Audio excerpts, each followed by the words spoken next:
I nearly spilled my coffee when I caught sight of a white SUV spinning its wheels in a muddy pool right by my driveway. Standing nearby, soaked and seething, was none other than the Ho Queen herself, a clipboard thrashing, words flying like hail. Let's just say her little rulebook crusade ran headfirst into a wall of weather, earth science, and a very clever grandson. She thought her regulations would bulldoze us, but Mother Nature has her own rulebook. Buckle up, how this muddy tale is about to turn dry policy into poetic justice. Let me know where you're watching from, because what happens next, it's wetter, weirder, and far more gratifying than you'd expect. It all began in early March when I first crossed paths with Beverly Sterling. I was on the porch that morning, coffee in hand, admiring the sunrise casting warm tones across the sky and the rolling land we called Hardwell Ranch. 5 acres of rugged Texas hill country that had been in my family's hands since 1985, back when this stretch of land was mostly fields and the next neighbor was a mile away. But time moves on, and over the last 3 years, a development called Pristine Valley Estates had sprung up all around us, spreading like springtime weeds. These weren't just houses, they were oversized clones of each other, each with a manicured lawn and residents who seemed to think grocery stores were how people always got their food. Beverly Sterling had the kind of presence that announced itself before she spoke a word. Her spotless white SUV pulled up like it had just left a showroom. She stepped out dressed in a pale blue pantsuit that practically screamed authority, her blonde hair pulled back so tightly it looked painful, her wrists sparkling with enough jewelry to open a boutique. But it was the clipboard that told me everything I needed to know. In over 4 decades of teaching geology, I'd come to recognize that clipboards outdoors usually meant someone was about to make your day harder. "Good morning, Mr. Hartwell," she called with a smile as sugary as it was forced. "I'm Beverly Sterling, president of the Pristine Valley Estates Homeowners Association. I was hoping we could talk for a moment about community standards." I offered her a seat on the porch and a cup of coffee. As we sat, she began describing her ambitious vision for what she called our shared community. According to Beverly, Pristine Valley Estates was a contender for the county's Community Excellence Award, a big deal recognition that would supposedly mark our area as the most well-planned neighborhood in Central Texas. The catch, she said, her eyes lighting up, was that the award required complete compliance with specific aesthetic guidelines. That meant every lawn trimmed like a golf course, every house painted from a short list of approved colors, and every homeowner aligning their personal preferences with the collective image. She pulled out a binder packed with photos of other communities that had won the award. Every house looked like it had been stamped from the same mold. "Mr. Hartwell," she continued, flipping to a tabbed page, "I understand you've been here a long time, but as we grow, we all have to make some adjustments to protect our property values."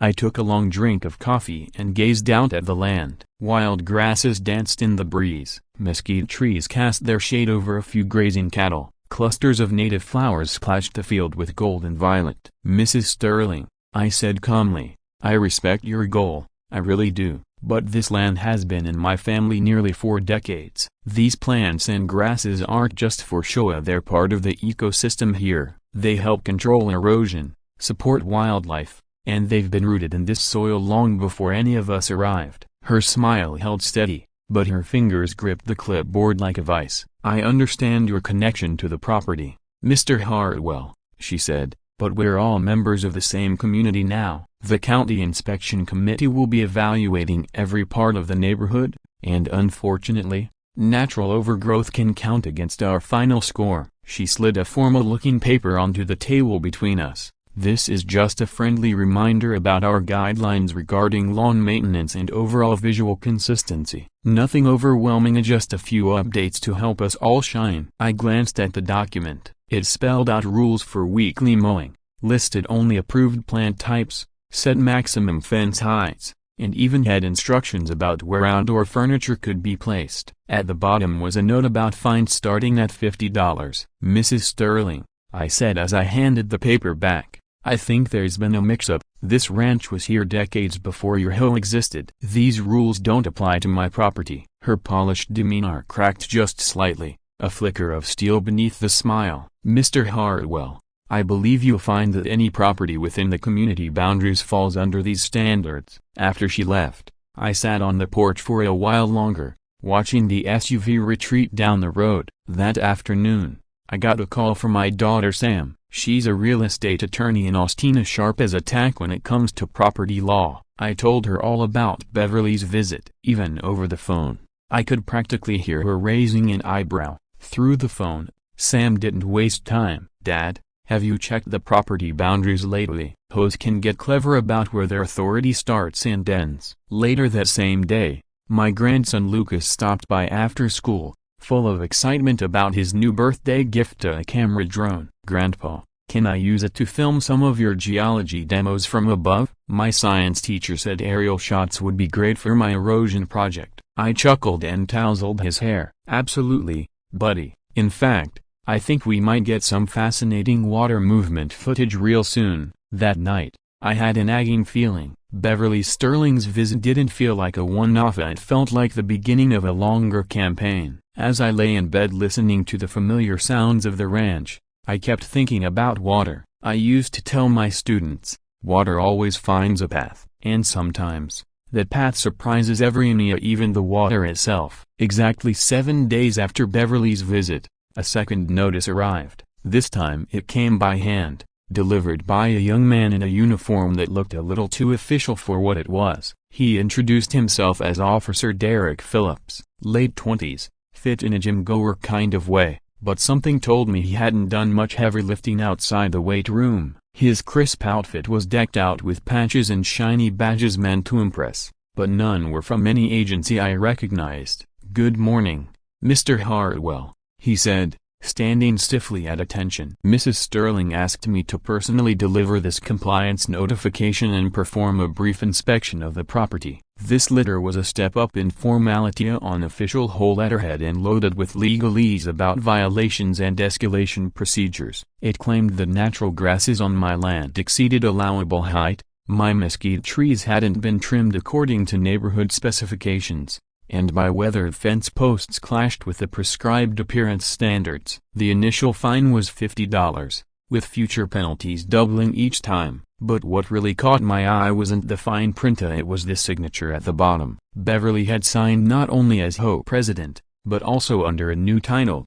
Community Excellence Coordinator. I looked up at Derek, who was now snapping photos of my land with a high-end camera. "Tell me, Officer Phillips," I said, "this uniform, is it with the sheriff's office, state police?" He straightened even more and adjusted one of his many pins. "I'm a certified HOA security officer, sir, fully empowered to investigate compliance issues and document any violations across Pristine Valley Estates." He said it like he was announcing a moon landing. I had a hunch his credentials came from a website, not a police academy. In the days that followed, Derek launched what I could only call a full-on surveillance routine. Every morning at exactly 7:30, his white security vehicle would roll up and park just far enough away to monitor the ranch and the gate. He'd stay for hours, sometimes stepping out to take more photos, occasionally pacing the public road that bordered my property. At first, I tried to be neighborly. I'd wave, walk over with a bottle of water, maybe ask about his day. Derek remained polite but distant, always reminding me he was just doing routine compliance checks. By the end of the week, he had become a fixture, a part of our daily landscape. Lucas found it hilarious. He even started timing Derek's stakeouts like it was a show. "Grandpa, it's like the dullest reality TV ever." Day 7, security guy keeps staring at grass. Grass continues doing absolutely nothing. Sam, however, wasn't amused. She came by that weekend with some updates from her legal digging. "Dad," she said, "I've been reviewing the development plans for Pristine Valley Estates. The documents list your area, but the legal descriptions around existing properties are fuzzy. They never clearly absorbed your land into their jurisdiction." And that's when things got even more interesting. My neighbor, Dorothy Chambers, a 74 and sharper than a tack, had dropped by Sunday afternoon with a plate of cookies and a bit of news. "Walter," she said, leaning in with a whisper, "that Beverly woman's been going house to house all over the subdivision. She's waving around some kind of application for a county award, telling folks the community could end up in magazines and their property values might jump 20% if they win. Dorothy used to work at the county courthouse for 3 decades before she retired. She knew how things worked. She's also been asking questions about you. She added, like how long you've lived here, whether you've ever had any legal disputes, even about your property tax record. The more I learned, the clearer the picture became. This wasn't just a neighborhood beautification project. For Beverly, it was personal. She needed everything in her grasp to align perfectly for that Awarda, and my ranch was the one wild card she couldn't tame with a clipboard or a letter. Derek's daily visits weren't just nuisance patrols, they were reconnaissance missions. Beverly was collecting data, looking for any infraction or legal gap she could leverage to bring me under her control. Monday morning brought a shift in tactics. Derek no longer parked at the usual roadside position. He pulled his vehicle right across from my front gate. It obstructed the view from my porch and made it awkward for guests to get in and out of the driveway without navigating around his car. I stepped outside to address this change, and Derek already had a rehearsed response ready. "Mr. Hartwell, I've been granted permission to monitor from a closer vantage point due to ongoing compliance concerns. This location gives the best visibility for tracking potential violations." His tone stayed formal, but beneath it I caught a flicker of something else, maybe a touch of pride, maybe even smugness. I stood there silently for a few seconds, watching this young man perched in his security cruiser, convinced he was flexing authority over a retired geology professor in his land. What Derek didn't realize was that he'd just set up shop in exactly the spot I'd been hoping he'd pick. See, one thing years of teaching had taught me is that sometimes the best approach to conflict is letting things evolve until the answer becomes undeniable to everyone watching. Derek Phillips and Beverly Sterling were about to get a crash course in water behavior they wouldn't find in any HOA handbook. That night, I pulled out the old geological survey maps from a drawer and spread them out beneath the desk lamp. Lucas sat nearby at the kitchen table, working through math problems. "What's that, Grandpa?"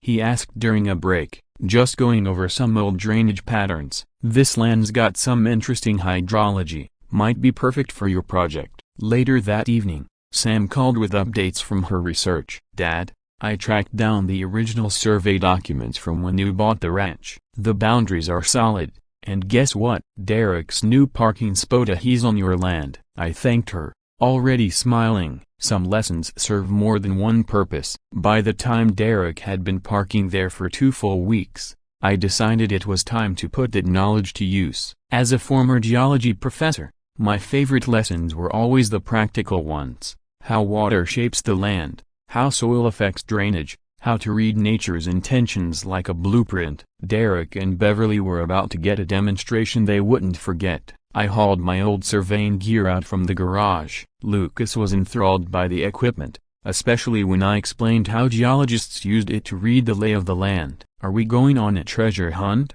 he asked, peering through the transit. "Something like that," I said, showing him how to take measurements. But what we were really doing was confirming what I'd suspected.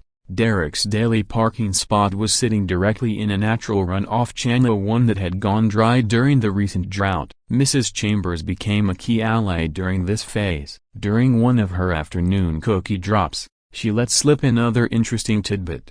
That Sterling woman's got a photographer following her around, taking shots of every lawn, every porch, even the mailboxes. Says it's for her award application.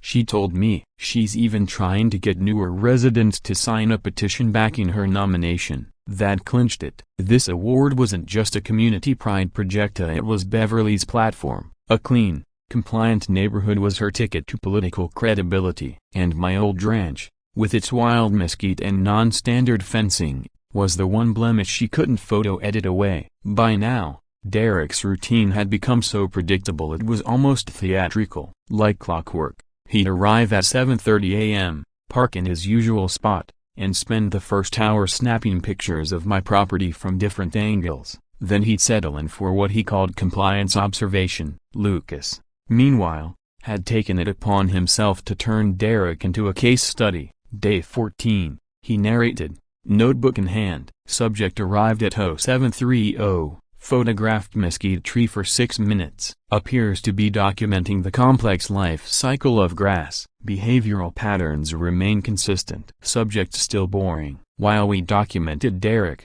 Sam kept digging into Beverly's background and what she found was illuminating. Pristine Valley Estates HOA had only been established 3 years earlier, with Beverly herself listed as the founding officer. Even more interesting, she'd applied not just for the Community Excellence Award, but several others: Outstanding New Development, Innovative Neighborhood Leadership, and more. Beverly Sterling wasn't just managing a neighborhood, she was assembling a political resume, and Pristine Valley was her crowning achievement. One morning, as Derek sat in his usual surveillance post, I decided to test a theory. I walked out with a hydrology textbook in hand and stood nearby, clearly visible. "Good morning, Officer Phillips," I said cheerfully. "Beautiful day to study watersheds, wouldn't you say?" He looked puzzled, but I wasn't done yet. "You've been spending so much time out here, I figured you might appreciate a little insight into the land you've been watching." A broken bar watching this area so closely.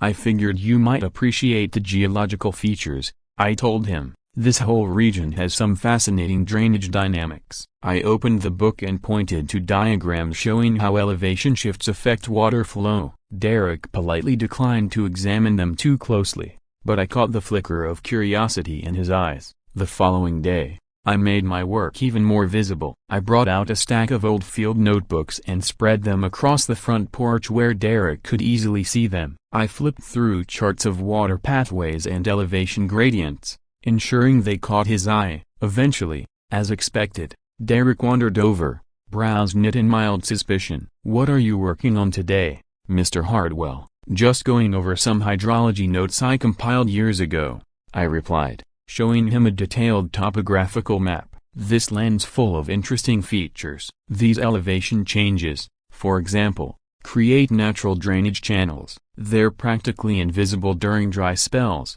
but during a decent rain, water moves in very predictable ways." He looked around the landscape, the flat, unassuming spot where he parked every day. "So, this area floods?" "Not exactly," I said with a small smile, "but it certainly collects water. You wouldn't notice under normal conditions, but the terrain ensures runoff moves through very specific paths. See here, these contour lines? They show you exactly how the water travels." Derek stared at the map for a long minute, then asked, "Has water ever gathered where I usually park?" I nodded. "That particular spot, quite an interesting hydrological case. But no, you probably wouldn't notice it unless we had a serious downpour." That night, I called an old colleague, Professor Martinez from the university's Earth Sciences department. After we caught up a bit, I explained the situation with the HOA. Martinez laughed. "Walter, you haven't changed a bit, still turning life into a classroom,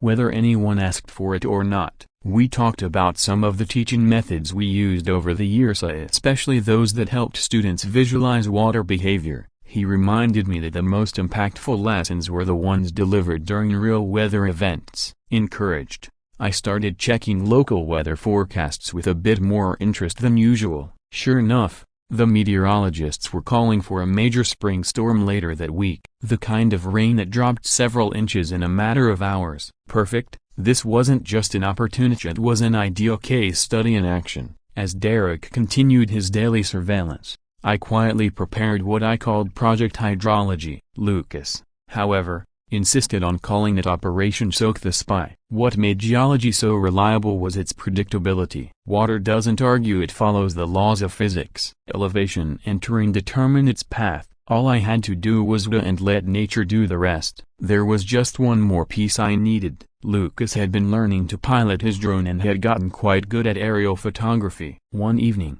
after reviewing his footage of the ranch, he turned to me with bright eyes. "Grandpa, what if I filmed everything from the air when the rain hits? We could document the flow patterns for my science project." I grinned. "Now you're thinking like a real researcher." The breaking point came one crisp morning when Derek Phillips crossed a line I hadn't even known existed. I was sipping coffee, watching the sun come up, when I noticed something strange. Derek wasn't in his car. He was on foot, a broken bar on my property. Tape measure in hand, he was moving methodically, jotting down notes. I called out, Asking what he was doing, without hesitation, he replied, conducting a full boundary assessment to ensure accurate violation reports. I nearly spilled my coffee. The nerve of Ida. He believed he had the authority to survey my land without permission. Sam showed up that afternoon with someone she'd brought in to settle things once and for all, Mike Rodriguez, a licensed land surveyor with 25 years of Texas experience and the no-nonsense attitude to prove it.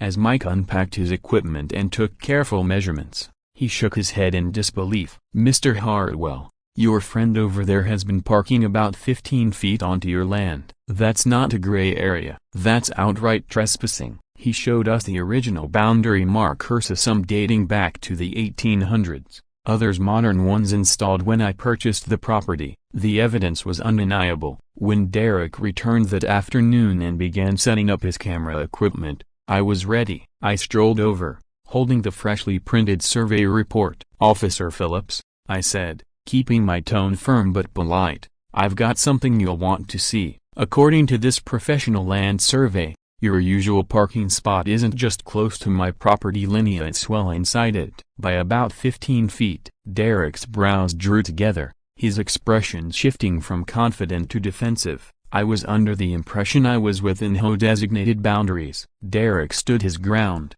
insisting his authority came from official HOA determinations and that he had every right to enforce compliance within their jurisdiction. I listened without interrupting, then calmly responded, "The HOA doesn't have the power to override private property rights defined by legal surveys and deed records, Derek." And then he made a critical error. Right in front of me, he raised his radio and called Beverly Sterling for guidance. Her voice crackled through the speaker, irritated and sharp. "Derek, maintain your position and continue monitoring. I'll deal with the property owner." Minutes later, Beverly's white SUV came barreling up the road. She stepped out with the energy of someone preparing for a confrontation, a file folder in hand, smile conspicuously absent. It was the first time I'd seen her drop the sugary charm act, and the transformation was striking. "Mr. Hartwell," she began, skipping any pleasantries, "Officer Phillips is operating under direct authority from the Pristine Valley Estates Board. We have concerns about violations that require active observation and proper documentation." I showed her the survey conducted by Mike Rodriguez, clearly outlining the boundary and clearly showing that Derek had been trespassing for weeks. Beverly skimmed the report without much interest. She opened her folder and pulled out a document that looked freshly printed. It was an emergency resolution from the HOA board, likely drafted that very morning. According to this document, any property deemed to negatively impact the community's aesthetic standards could now be subjected to enhanced monitoring until compliance was reached. It granted Derek explicit authority to position himself wherever necessary for optimal observation. The resolution further declared that community safety and uniformity took precedence over individual property rights. She presented the paper with theatrical flair, as if she'd just solved a constitutional crisis.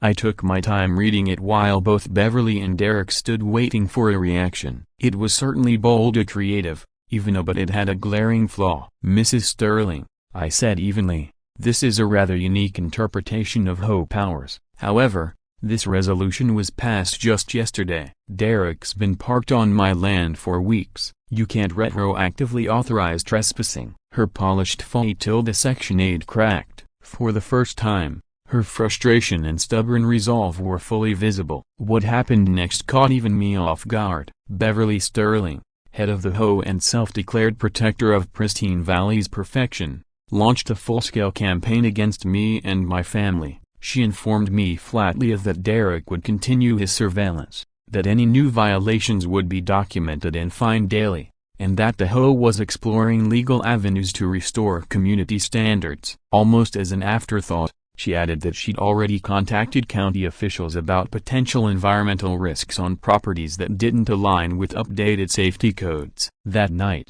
her threats weighed heavily on me. I sat in my study, looking at old photos of the ranch and my parents standing in front of the barn, the kids playing in the creek, one of me planting that old oak by the gate. The memories felt distant, as if they belonged to someone else. Maybe I was too old for this. Maybe it was time to move somewhere quieter. Sam had warned me that fighting in HOA could become an expensive ordeal, and Beverly seemed to have deeper pockets and more connections. For the first time since this ridiculous campaign began, I genuinely questioned if I had the strength to keep going. The ranch didn't feel like home that evening, it felt like a battleground. Lucas found me sitting there around 9 o'clock. He looked unusually serious for a 12-year-old. "Grandpa, are you okay? You look kinda broken," Bar said. I gave him a weak smile and tried to wave off his concern, but he didn't move. He sat beside me in silence for a moment, then said, "You know what great-grandma used to tell Mom when she was scared?" I shook my head. "She'd say, a water doesn't fight the rock, honey, it just finds a way around it, and eventually, the rock gives up."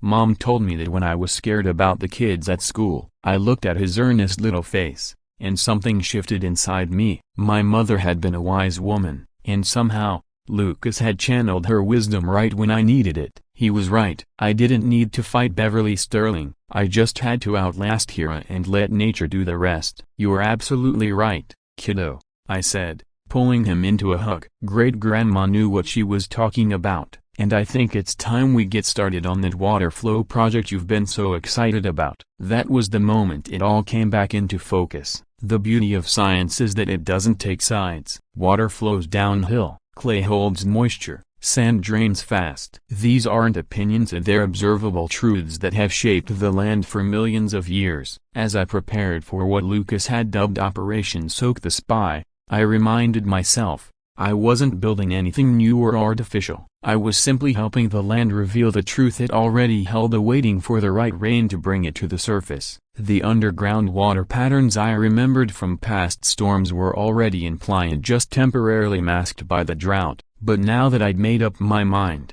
I wasted no time. The very next morning, I dug into my old geological survey notes, decades of field work full of meticulous observations on soil makeup, drainage flows, and seasonal water table shifts. One particular note from 1998 jumped out at me. Significant pooling observed in northeast quadrant after 3-inch rainfall. Natural basin forms temporary pond approximately 30 by 20 feet. Derek's beloved surveillance post sat squarely in the middle of that basin. Lucas became my right-hand man almost instantly. Armed with his drone, science notebook, and endless curiosity, he dove into the project like a true researcher. We took aerial photos of Derek's vehicle from multiple angles, ran elevation checks with my survey equipment, and gathered soil samples to test for clay content and water retention. Lucas was full of questions about hydrology, absorbing every answer with serious interest and scribbling detailed notes like a budding scientist. Then one afternoon, he proudly unveiled his personal side project. "Grandpa, look what I made." He held up a clear plastic container filled with sand, clay, small rocks, and a tiny model of Derek's car. "This is Derek's parking spot. Watch." He poured water onto one end of the model. The liquid flowed through shallow channels, collecting in the middle where the toy car sat, and slowly formed a mini pond around it. "See, it's stuck, just like Derek will be." The kid had built a scale model of Derek's fate. Meanwhile, Derek had shifted to a new surveillance spot along the public road. From his slightly elevated position, he continued snapping photos and noting violations like a soldier on reconnaissance duty. Sometimes I'd catch him staring at me through binoculars while I worked, probably wondering what all the measurements were for. He had no idea that every data point was building toward a live demonstration I would have been proud to present in any university lecture hall. That weekend,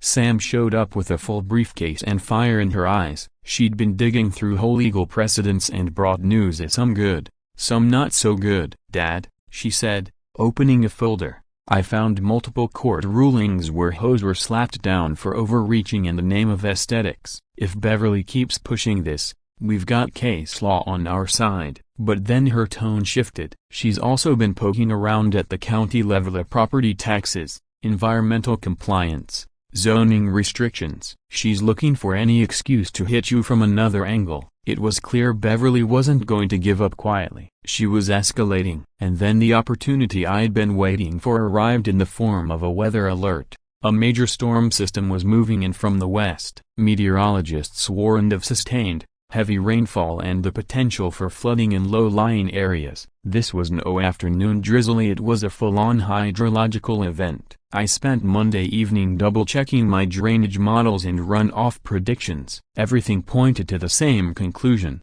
nature was about to speak. Before bed, I called Professor Martinez. "Walter," he said, laughing, "you're turning a neighborhood dispute into a grad-level hydrology lecture." Tuesday morning arrived gray and heavy with humidity, the kind of day that made animals edgy and sky watchers alert.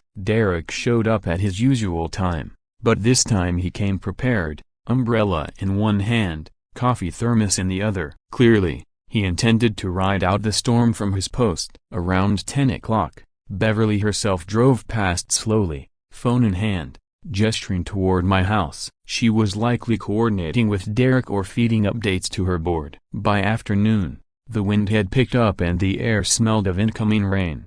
Derek repositioned his vehicle multiple times, probably trying to balance "See, this is going to be the best science project video ever." Across the street, Mrs. Chambers appeared at her kitchen window, mug in hand, staring wide-eyed at the half-submerged SUV. Within minutes, more neighbors emerged onto porches, phones in hand, murmuring, pointing, and snapping photos. The scene was quickly becoming the talk of the community. At 8 o'clock sharp, Beverly Sterling came barreling down the road in her spotless white SUV, splashing through puddles at reckless speed. She slammed on the brakes when she spotted the flooded depression and Derek's unfortunate predicament. Her usually composed face twisted with a mix of disbelief and fury as she stepped out, rain boots already taking on muddy water.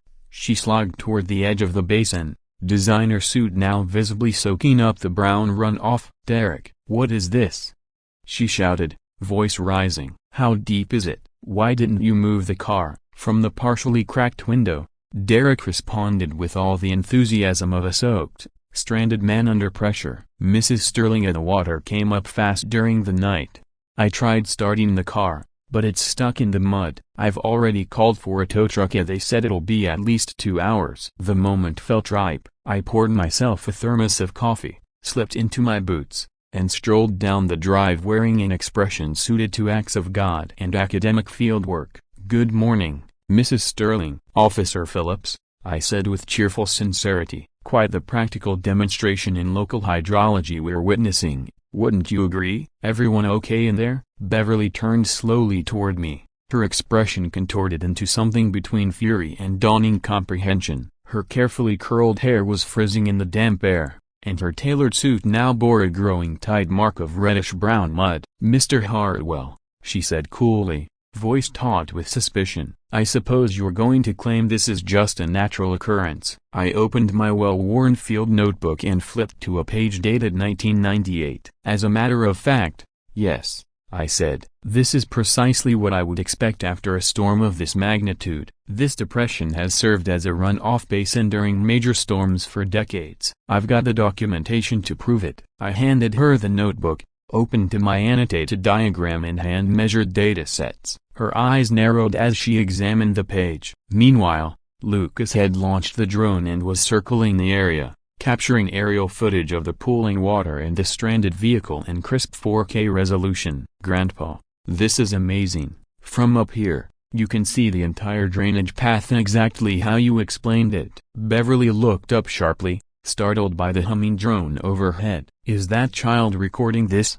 she snapped. Her gaze dropped back to my notes, now scouring them like a prosecutor looking for flaws in a witness statement or anything that might suggest fabrication rather than fate. But what she held wasn't a setup, it was science. "So you're telling me," Beverly said, voice laced with disbelief, "that Officer Phillips just happened to park in the exact spot where a pond would form?" "Well," I replied, pausing thoughtfully, "from a surveillance standpoint, his choice made sense. The area offers good visibility and appears to be level ground." I let the silence stretch before continuing. "The problem is, what looks like level ground can be deceiving, especially in places with a long history of seasonal water collection. During dry spells like the one we've had, these depressions are practically invisible." But if you understand the geology of Broken Bar. Before I could finish, a county vehicle rolled up and parked near the scene. Sheriff's Deputy Martinez stepped out, followed closely by a sharply dressed woman with a briefcase. "Morning, folks," the deputy called, surveying the semi-submerged SUV. "Got a report of a traffic incident involving standing water." He raised his eyebrows at the sight of Derek's trapped vehicle. "Well, that's a new one." The woman stepped forward and introduced herself. "Lisa Chen, Emergency Management Office. We're assessing storm-related flooding incidents." "Is this a public road?" Beverly confirmed it was. Ms. Chen began snapping photos and jotting notes. "Interesting. This looks like a natural collection basin. Has it flooded before?" Without a word, I handed her my weathered field notebook. She flipped through the pages, eyes widening with each entry. "Mr. Hartwell," she said, impressed, "this is remarkable.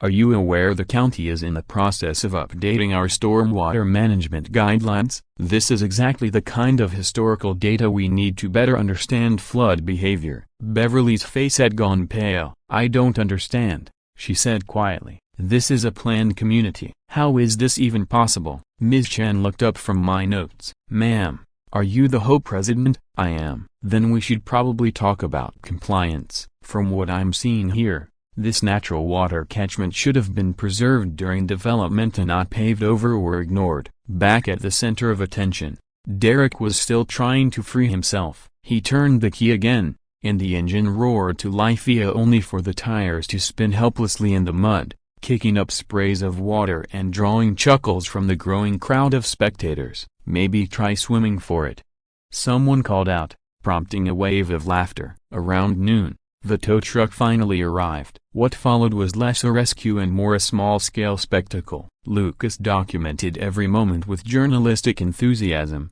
narrating from behind the drone controller like a nature show host. And here we have the elusive security vehicle and its unintended wetland habitat, clearly unadapted to recent environmental changes. A broken bar. The recovery took nearly 2 hours. It involved a tow truck, several neighbors with shovels, and Derek himself pushing from behind in borrowed rain boots. When the vehicle finally emerged accompanied by a loud, soggy slurp, it was coated in thick mud from roof to tire tread. Derek's vehicle was free, but his dignity had not survived the ordeal. 3 days later, I received a phone call I never expected. County Commissioner Robert Hayes introduced himself and explained that he'd been briefed on a rather illuminating situation regarding development and environmental planning.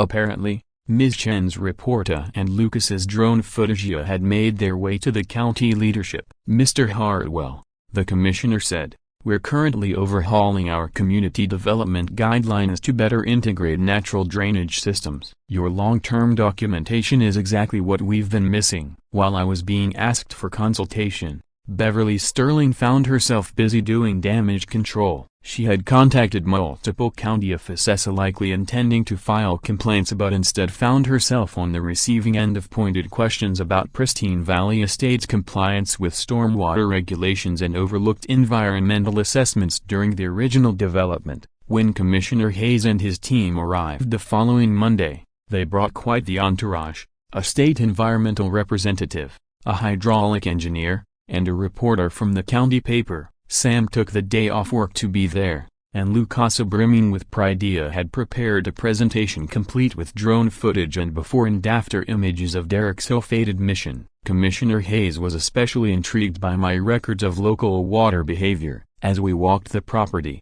I pointed out native plantings that thrived during seasonal floods, shallow basins that temporarily held runoff, and the subtle topography that helped prevent broader erosion and downstream flooding. "This," he said, flipping through my notes with admiration, "is exactly the integrated, sustainable approach we need to encourage." Many developments ignore natural systems, creating costly drainage issues down the line. Pristine Valley Estates, it seemed, was no exception. Beverly arrived partway through the county delegation's visit, clearly hoping to salvage her campaign for community excellence. She carried a sleek portfolio packed with images showcasing the neighborhood's manicured perfection. But as she listened to Commissioner Hayes praise my environmental stewardship and discuss sustainable landscape management, I could see her polished narrative beginning to crumble like a sandcastle meeting high tide. The county's hydraulic engineer was particularly taken with Lucas's drone footage.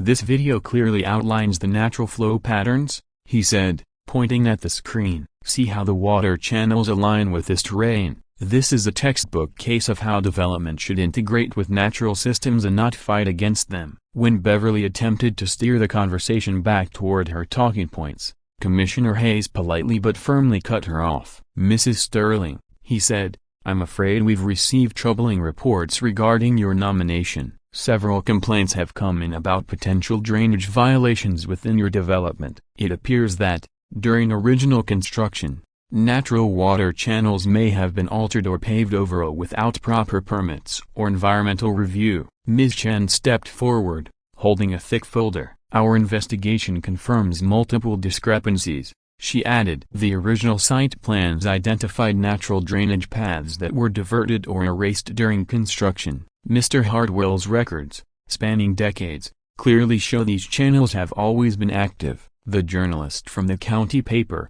who had been quietly taking notes, finally spoke. "Mrs. Sterling, I'm writing a feature on sustainable community development. Given what's surfaced, would you care to comment on allegations that Pristine Valley Estates violated county drainage regulations?" That afternoon, Commissioner Hayes made a surprise announcement. "Mr. Hartwell," he said, turning to me, "in recognition of your long-term commitment to environmental stewardship, I'd like to formally designate Hartwell Ranch as the county's first certified sustainable property. This comes with tax incentives and protection against future development encroachment." In the weeks that followed, the story spread like wildfire. The local paper ran a front-page article titled "Retired Professor's Ranch Becomes Model for Sustainable Development." Environmental blogs picked it up, and even a national science magazine featured a piece on grassroots land management. Meanwhile, Lucas's drone footage of Derek's marooned security vehicle went viral, spawning countless memes about HOA karma and the irony of fighting nature. Beverly's reign as HOA president ended in a swift vote of no confidence. Residents,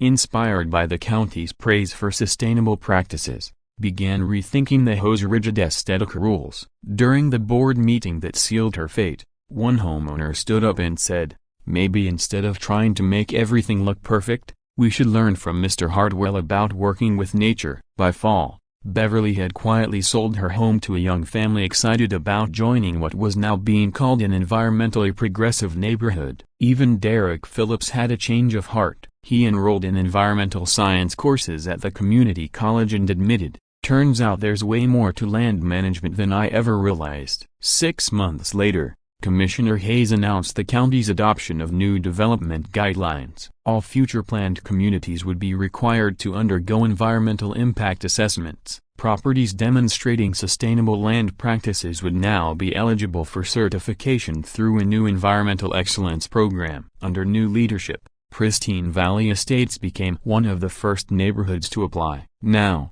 as I sit on my porch in the evenings watching the sun set over land my family has called home for 4 decades, I often think of Beverly and her vision of artificial perfection. The water still flows exactly as it always has, guided by principles shaped over millennia. The difference is, more people are finally learning to recognize those principles, a broken bar, and respect them. Sometimes the most valuable lessons come disguised as problems. Beverly thought her issue was my unruly ranch. Derek believed his job was enforcing compliance, but what they really encountered was a lesson in humility, a one that showed how nature's systems are more resilient, more powerful, and more enduring than any human attempt to control them. In the end, that's what real education is, helping people see what's already there, waiting to be understood. From all of us here at Just Stories, thanks for watching. Don't forget to hit that like button, leave a comment, and join us next time for more unbelievable true stories.